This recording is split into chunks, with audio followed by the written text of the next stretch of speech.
Salam alaikum, salut à tous. Tout d'abord, remercier que vous êtes de plus en plus d'abonnés. Sachez, je le répète toujours, que je lis tous vos commentaires. Je like, mais vous savez pas que c'est moi qui l'ai fait, à la différence de Facebook où on sait quand je like. Sur Facebook, je like tout pour vous dire j'ai vu. Ça ne veut pas dire que j'approuve forcément, mais c'est seulement j'ai vu. Et quand on m'interpelle, je pose des questions, je réponds. Donc vous pouvez aller voir ensuite les réponses que j'y ai mis. Voilà, ça c'était la parenthèse et continuez à vous abonner. On va voir les élections législatives. La situation économique est catastrophique. Et si Macron, avec la borne, sans cœur, la technocrate, qui, je rappelle, n'a pas de parcours politique, c'est un parcours technocratique et d'apparatique, vous allez rester à l'os. Et je vais m'en expliquer du pourquoi et du comment. Alors déjà, je comprends qu'on n'est pas dans l'embarras du choix. On est dans le choix de l'embarras. Ça, c'est clair. Moi, je le dis, pour ceux qui ne me connaissent pas, j'ai toujours été chiracien, et quand il y a eu Sarko, j'ai arrêté. Voilà, après, j'étais proche de Borloo, tout ça, etc. Donc, ce qui est important aujourd'hui, c'est que l'offre politique n'est pas terrible. Et c'est toujours la même chanson, c'est le moins pire. Aujourd'hui, je pense que la NUP, hein, l'association de tout, hein, la Tchatchouka de gauche, et vous savez, je ne peux pas les blairer, mais je trouve que c'est un moindre mal que Macron. Parce que même Macron est plus à droite que moi, et que je suis de droite. Vous imaginez un petit peu le truc. Hein. Macron, parce que la droite, en principe, c'est l'époque de Chirac, hein, la droite pépère, hein, je ne parle pas de la droite d'aujourd'hui qui est catastrophique, qui court après le Front National. C'était un équilibre. Moi, je me rappelle au RPR, il y avait des gens en jeans et tout, il y avait toutes les classes sociales. Donc, il y avait cette fibre sociale qui venait du gaullisme. Hein. C'est De Gaulle qui a fait la sécurité sociale, tout ça, etc. La participation et compagnie. Donc, être de droite, c'est ça. Hein. C'est à la différence des libéraux comme Macron qui sont là que pour une élite. En fait, comme il dit, lui, il est premier de cordée. Et on voit toute sa politique qui a été menée. C'était plus de 90 milliards hein, de baisse sur les plus riches. Alors, je dis pas qu'il faut, au contraire, et je dirais, c'est me tirer une balle dans le pied, même si je ne le puis en France, parce que je me considère comme les riches. C'est pas faire la peau aux autres, non, c'est un équilibre, voilà. Et toujours pareil, les oubliés en France, c'est cette classe moyenne. Classe moyenne, ce que je parle, c'est ceux qui ont droit à rien quand il s'agit des aides, mais qui ont toujours droit à rien en défiscalisation, hein, comme les très très riches, hein, ceux qui peuvent acheter des tableaux, tout ça, revendre, etc., et qui ne payent pas d'impôt sur la fortune. Vous voyez la différence? Voilà, moi je parle, c'est tout cela. Donc pour revenir, pourquoi vous êtes à l'os?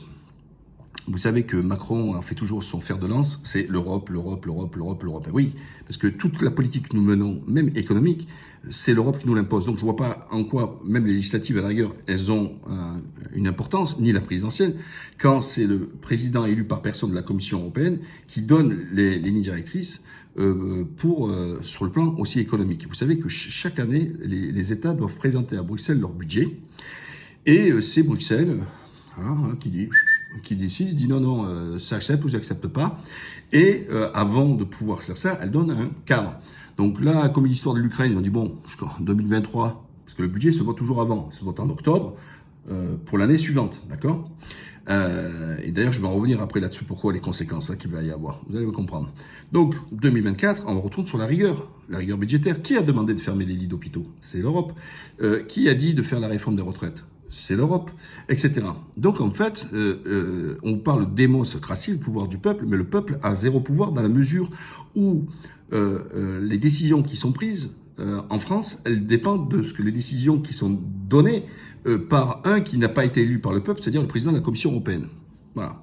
Et après, ces présidents de Commission européenne, vous savez bien, comme Barroso, tout ça, finissent dans le privé à se gaver. Donc ils sont là pour vivre avec le lobbying. Ils ne sont pas pour servir les intérêts des peuples, mais ils sont pour servir leurs propres intérêts personnels. Et donc Macron, il est vraiment dans ce schéma-là. Qu'est-ce qu'on a? Record historique, hein, je parle, hein, de la balance commerciale. Qu'est-ce que c'est la balance commerciale? C'est le résultat entre ce que vous exportez et ce que vous importez. Et en France, on importe plus que ce qu'on exporte. Et le trou est dans les environs de 80 milliards. Et chaque mois, on bat un nouveau record. Donc qu'est-ce que ça veut dire? Pour traduire tout cela, ça veut dire que premièrement, chaque fois qu'on importe ailleurs, et maintenant que l'euro baisse un peu face au dollar, mais ça crée aussi une inflation des prix. L'inflation liée à ça aussi, hein. Il n'y a pas que ça, mais quand on importe, et surtout quand on importe par rapport au dollar, et tout ça, etc., si le dollar est un peu plus fort, ça veut dire que vous achetez un peu plus cher, parce qu'il faut le transformer en euros. Et ensuite, c'est l'emploi. Parce que là, il est en train de se gargariser. C'est un expert, hein, on attend Macron. Nous, on est les professionnels. Là, vous voyez même le mec de la Banque de France qui est sorti. En gros, c'est Macron et Macron. OK. Bilan. Donc, réindustrialisation, mais deux, parce que s'il y avait une réindustrialisation, on aurait une balance commerciale meilleure que quand lui il est arrivé, sauf que depuis qu'il est arrivé, elle ne fait que s'accroître comment dire, la baisse des exportations. Donc ça veut dire que si on produit pas, ça paye moins d'impôts en France, donc les entreprises, ça paye moins de cotisations par rapport aux salariés et ça crée moins d'emplois. Voilà, contrairement où vous essayez de nous faire croire que l'emploi a augmenté, qui est complètement faux, puisqu'en fait, ils jouent toujours avec les cases, les A, les B, les C, les Y et compagnie. Donc ça, c'est la première grille de lecture. Et donc l'Europe nous demande de repartir ce qu'on appelle un budget plus ou moins à l'équilibre, mais seulement à 3% du déficit, alors qu'on est à plus de 8%. Il faut à peu près 90 milliards pour revenir à l'équilibre. Alors, moi je le dis, ok. Donc, Macron a pris les engagements auprès de l'Europe de baisser les dépenses de 90 milliards, mais on connaît que deux solutions pour avoir 90 milliards. Enfin, la première, la baisse des droits. C'est ce qu'il avait fait quand il avait gratté 5 € d'APL. McKinsey qui lui avait dit de le faire. D'ailleurs, il est tellement incompétent qu'il demande à une société privée de lui faire des propositions pour taper dans l'os des Français. Donc, on baisse. Et la deuxième, augmentation des impôts. C'est ce qu'il a fait, notamment pour les retraités. Il avait promis de ne pas augmenter les impôts pour les retraités. Et les retraités, qu'est-ce qu'ils ont subi? Ils ont subi l'augmentation de la CSG. Il leur a dit, oui, mais il faut être solidaire avec les futures générations. Et il a gelé l'indice d'augmentation, chose qu'il avait promis de ne pas faire. Donc ça veut dire que les retraités, entre le moment où Macron est arrivé et maintenant, se sont tapés le gel de l'indice, même pas à hauteur de l'inflation, et ils sont vus augmenter la CSG. Donc ils ont eu une perte. Or, on sait que les seniors, c'est très important, parce que c'est souvent eux qui apportent un soutien aussi matériel et financier à leurs enfants et aux petits-enfants, etc. Mais si on est en train de paupériser les anciens, c'est-à-dire que la solidarité intrafamiliale ne peut plus exister. Voilà. Ensuite, donc, comment il va trouver ces 90 milliards? Qu'est-ce qu'il va enlever comme droit? Et dans la mesure où, en plus, il a pris les engagements, il dit, ouais, je veux, sur 10 ans, mettre des policiers dehors, etc. Alors, déjà, il peut pas être 10 ans, puisque c'est maximum 5 ans, et que la limite, c'est à 2 mandats. Donc, déjà, il ment. Ouais, il n'arrête pas de mentir, mais ça passe. Parce que les médias font pas leur métier, ça passe, tout ça. Hein. Toutes ces quenelles, elles passent. Donc, plus de policiers, plus de magistrats, alors qu'on est la risée du monde, de l'Europe. Hein. On a le plus petit coefficient par nombre d'habitants de magistrats. Attendez, vous vous rendrez compte, moi j'ai des affaires, elles datent de 7-8 ans, elles sont même pas finies. Ouais, c'est inimaginable. J'ai des gens que je dois mettre dehors parce qu'après les 3 ans pour donner congé pour vente, qu'ils ont voulu se maintenir, mais j'ai un référé au bout d'1 an. Mais c'est pas normal, un référé, c'est ce qu'on appelle l'urgence et l'évidence. En général, on l'a sous 1 mois, sous 2 mois, mais pas sous 1 an. Un problème. Un jugement qui vient de tomber, pour que je le fasse signifier, il faut la greffière 4 mois pour pouvoir le rédiger. Mais il y a un problème, etc. Donc, il a promis, sans compter. Là, il a dit, ouais, mais en septembre, on verra, vous faire un petit chèque. Hein, parce qu'en plus, il prend les Français pour des clochards. Il leur file des petits chèques de 100 balles. Prends 100 balles et casse-toi. Ça me rappelle, à l'époque, la politique était pour les étrangers, prendre 10 000 balles et casse-toi pour entrer au bled, comme il disait. Donc, des petits chèques. Mais c'est pas ça qu'il faut. Ça, c'est des semis, sparadrap, c'est de la merde. Ce qu'il faut, c'est le salaire. Et là, comme par hasard, silence radio pour Macron. C'est le salaire le plus important. Moi, première mesure que je ferais si j'avais été élu, il n'y en a aucun parti, c'est seulement pour vous éclairer, etc. Et je trouve ça louable, c'est que retraite, salaire, quel que soit le salaire, pas que le SMIC, parce qu'à force d'augmenter le SMIC, le SMIC commençait à rattraper les autres. Parce que le problème, c'est que si on augmente que le SMIC, par exemple, les autres, même la NUP, dit ouais, on monte à 1500 le SMIC. Alors ceux qui étaient à 1600 €, ils n'ont rien eu, eux. Vous comprenez? Donc il faut un mécanisme que c'est toute l'échelle qui augmente.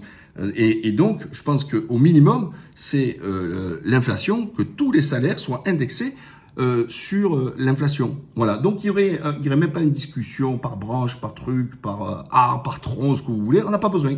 Indexation automatique. Et on fait comment pour les loyers? Les loyers, c'est pas nous qui décidons d'augmenter les loyers chaque année. On nous a donné un index qui est calculé sur différents critères, dans l'inflation, pour pouvoir augmenter les loyers. Donc on n'est pas libre d'augmenter les prix. Vous voyez, on nous l'impose. Donc oui, c'est encore du communisme tout ça. Donc pour les propriétaires, on vous impose l'augmentation, c'est eux qui le... Par contre, pour les salariés, ça marche pas. Mais pourquoi? Je dis, ouais, mais on a besoin de se loger. Mais pourquoi t'as pas besoin de grailler? T'as pas besoin d'avoir un salaire? C'est d'abord le salaire et après se loger. Non. Alors pour les propriétaires, on fait du communisme, d'accord? Mais par contre, pour les patrons, pour les trucs, non, là, c'est liberté, ils font ce qu'ils veulent. Non. Donc, indexé sur l'inflation. Après, les entreprises, elles le font aussi. Elles le font sur leurs ventes et tout ça, etc. Et donc déjà, si comment vous dire, d'une année sur l'autre, hein, rien qu'en mettant sur l'indexion, on évite, je préférais, de paupériser et que les gens et même d'ailleurs les impôts. Les impôts, chaque année, il faut l'indexer sur l'inflation. Vous voyez, c'est un tout. Parce qu'il ne suffit pas d'augmenter, si le salaire il augmente et on change de tranche, on ne sait pas plus s'enrichir, c'est parce qu'en fait, on est en train de payer le prix lié à l'inflation. Voilà. Mais pour revenir au sujet, pourquoi Macron, il vous ment et il va vous mettre à l'os. Et moi, je prédis que s'il gagne, je donne maximum 2 ans qu'il y ait une guerre civile en France. Voilà, parce qu'il va toujours les narguer. C'est comme Borne, elle dit à l'autre, ouais, elle est handicapée, bah, t'as qu'à aller travailler. Non, ouais, c'est vrai, je suis comme ça, tu travailles, en plus avec un handicap, on sait que c'est très difficile. Parce que vous allez avoir faim et vous n'allez plus avoir à remplir votre frigo. Et alors, ça existe déjà pour une partie de la population, mais celle-là va s'accroître. Donc, gilet jaune x 10. Et quand les gens ils ont faim, ben, ils perdent la raison. C'est pour ça que certains, ils y vont jusqu'à vouloir la mort même de Macron. C'est hallucinant. Vous voyez, moi, j'ai jamais vu autant de haine et tant de méchanceté qu'il peut y avoir des gens, parce que les gens, ils sont dans le rouge. Et ils y voient pas clair. Et moi, je vous dis qu'il y a un danger. Voilà. Donc, pour revenir au schmilblick, donc, il y a une inflation qui est grandissante, qui n'arrête pas de croître. En plus, même si après on augmente un peu les salaires, ben, ce qui est normal, les patrons, qu'est-ce qu'ils vont faire? Ben, ils vont augmenter encore les prix. Donc, l'inflation, on n'est pas prêt de la voir s'arrêter l'année prochaine. Ça va continuer. Plus ils tapent sur la Russie, sanctions sur la Russie, c'est les Français et les Européens qui payent la facture. Parce que chaque fois qu'on parle de sanctions, chaque fois qu'on met les sanctions, le prix du baril du pétrole et du gaz, ils augmentent. Et s'ils augmentent, l'électricité augmente. Donc du coup, l'énergie est en train d'exploser. Donc ça, voilà, donc c'est un impact énorme. Alors, pourquoi c'est un impact? C'est parce qu'ils sont allés se mêler de l'histoire entre l'Ukraine et la Russie et qu'ils mettent des sanctions, mais qui ne sont pas des sanctions vis-à-vis de la Russie, mais c'est des sanctions qui touchent directement les Européens, parce que c'est une grande puissance. Alors, je ne vais même pas parler de leur histoire du blé, des engrais et compagnie, qui sont Russie, Ukraine compris, des grands pays qui pèsent sur la distribution mondiale, etc. Et qui, déjà, aujourd'hui, se fait sentir à la caisse et sur les produits.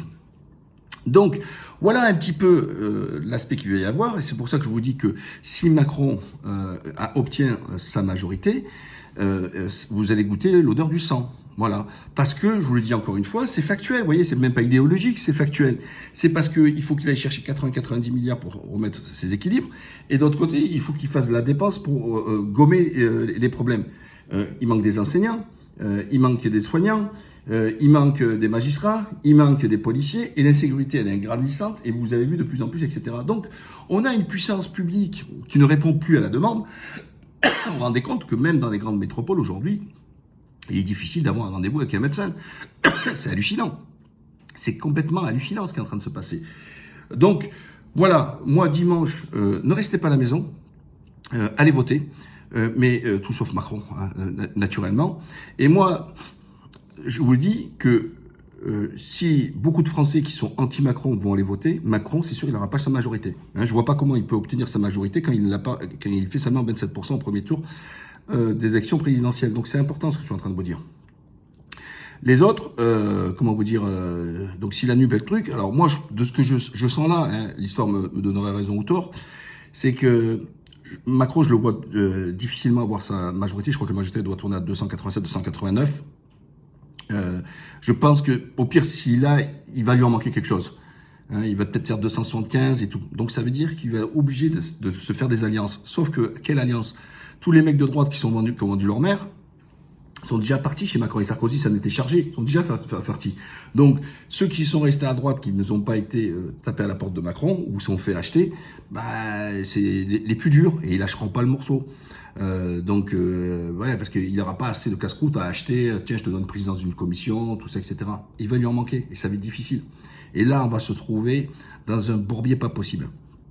Donc moi je vous le dis, ça va être très difficile. Et au pire, s'il obtient avec 2-3 postes de députés, rappelez-vous que la fois dernière, on a perdu, je crois, 30 ou 35, d'accord, quand on était déçus là, de chez Macron. Donc ça c'est très léger pour pouvoir gouverner, hein, parce qu'il faut ce qu'on appelle une majorité conséquente. Donc c'est pour ça que je vous dis, plus vous allez élire des gens dans l'opposition, plus vous avez des chances que Macron se retrouve dans un engrenage à vouloir composer avec d'autres partis. La droite va pas, elle veut rebondir. Si elle touche au pouvoir, elle est morte. D'accord? Voilà. Bref, voilà ce que je voulais vous dire là-dessus pour dimanche. Encore une fois, pour moi, c'est pas un vote d'adhésion, puisque je ne suis pas quelqu'un de gauche, mais je suis quelqu'un de droite, mais une droite qui n'existe plus. Voilà, voilà. Et la droite, elle est nulle actuellement, etc. Et Macron, c'est l'ultra-droite sur le plan économique, hein, très libéral, comme il est sur le plan sociétal. Il n'a aucune valeur de droite, puisqu'il est plutôt LGBT que conservateur. Voilà. Par contre, il fait la misère aux religions, enfin, surtout à l'islam. Hein. Allez, n'oubliez pas, abonnez-vous, partagez, etc. Salam, à la prochaine, bye bye.